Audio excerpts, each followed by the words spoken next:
Here we are at the Siam Paragon shopping mall, and here we see BMW. Now both motor vehicles and motorbikes are represented. And here we have a good selection of motorbikes. Here I'm taking a look at 7 motorcycles. Here we're looking at the BMW R1200, 1200 cubic centimeters, 2-cylinder engines. Truly a high-performance bike. And here we see an example. Now this is a little more than I'd want on the streets of Bangkok, but certainly in the open road between Bangkok and Chiang Mai, you could open this up and be traveling up there around 80, 90, 100 miles an hour comfortably. So BMW has long made motorcycles. And here we see one of the more mature developments, a shaft drive motorcycle, no chain. Here we have a nice coil spring, hydraulic shock, suspension there in the back with plenty of travel. Strong tubular frame. Here we see a horizontally opposed 2-cylinder engine, 1200 cc. Plenty of displacement, plenty of torque and power.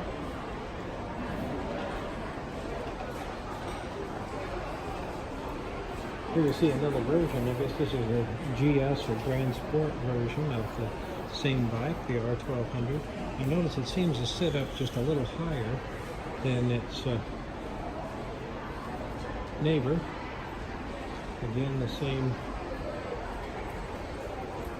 2-cylinder engine. Notice the brakes. I've got dual front disc brakes, 2 calipers, 2 rotors, and there, as we look in the back, I see a single caliber disc brake. Of course, obviously, when operating a motorcycle, I need brakes on both wheels, but obviously the front wheels will be taking the majority of the braking force. Looks like a comfortable bike.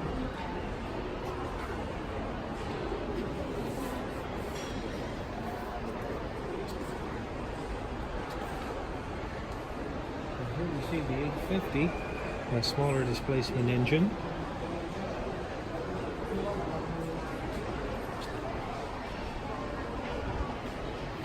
Kind of hard to tell from here whether that's a 2-cylinder engine or just simply a single cylinder. Good looking suspension design. You see, of course, the rear disc brake and the dual caliber front disc brakes. Note the Michelin tires. Really a high performance bike. I do like BMW's handlebar shield. That is really nice. And here we're looking at the 750, a smaller displacement version of the same bike.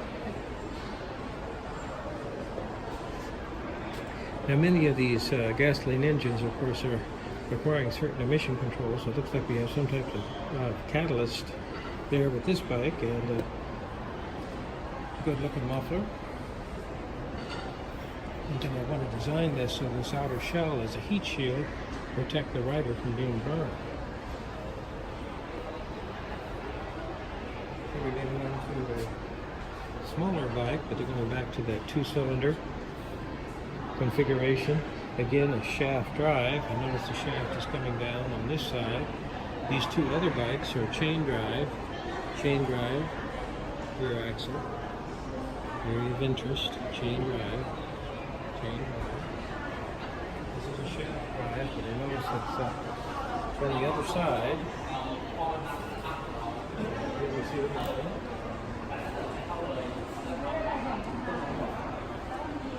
It has a good sized fuel tank, that's for sure.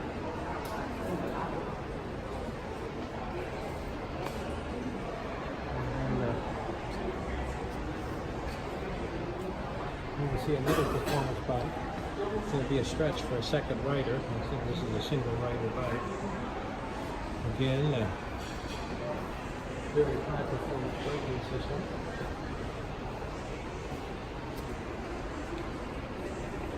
This bike might be rather uncomfortable for long journeys because it's strictly a bike that you racing back, you lean over.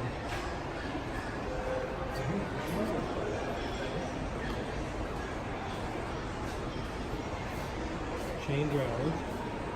Looks like single cylinder.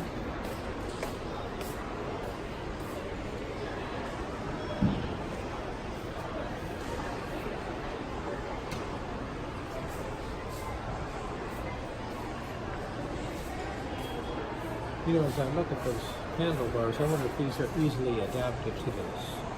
Right here, they very well could be. You see these handlebar shields right here?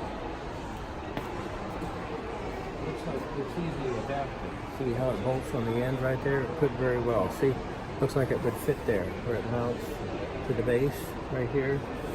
So it looks like these could be installed in a smaller bike. But you have a shield.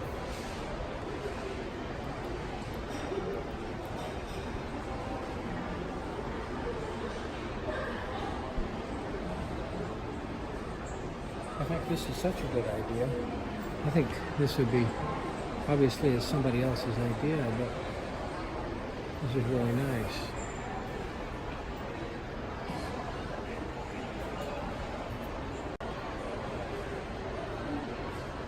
In Bangkok, Thailand, there are many motorbikes on the streets, and they often weave in and out between cars and trucks and traffic. And one danger for the motorcycle rider is to catch the furthest most part of his bike, that is the handle on a vehicle. And of course, if that were to happen, it would jerk the handle right out of his hand. Whereas this shield can provide some degree of protection, and that this would strike the vehicle first and not catch the handle. And this, I think, would be an extremely good safety device here on vehicles. I should say on motorcycles here operating in dense city traffic. See, it's a really good idea. Here we see the motorcycle handlebar shield, and this would be especially valuable in dense city traffic. Here, if I were to brush a vehicle, instead of grabbing the handlebar and ripping it from the motorcyclist's hand, this would provide some degree of protection for both his hand and to prevent it from being jerked. Here it could possibly slide past the vehicle or truck. Or if he was sitting in traffic and a truck caught it, some degree of protection of his hand. Here we're looking at a performance BMW motorcycle.